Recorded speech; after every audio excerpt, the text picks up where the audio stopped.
خب دوستای عزیز، رفتیم به چی رفتیم خدمت شما عرض کنم. رفتیم به بیابان، رفتیم دوستای عزیز.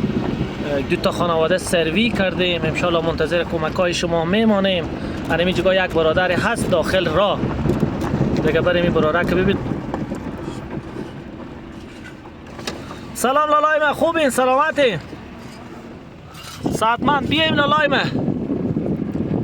سلام. بیشتر بیاین که صدا شما داشته باشه. سگو کار میکنه، تر هم پاک میشه دیگه.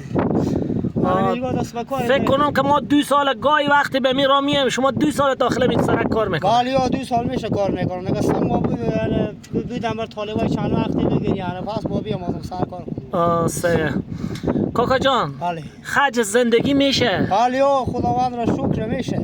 انمی 500 هم از طرف برادر عزیز ما امید جان عمری کمک کردم، از خارج پول فرستادن، گفتم به نیازمندا بدم. یک 500 هم به شما داده.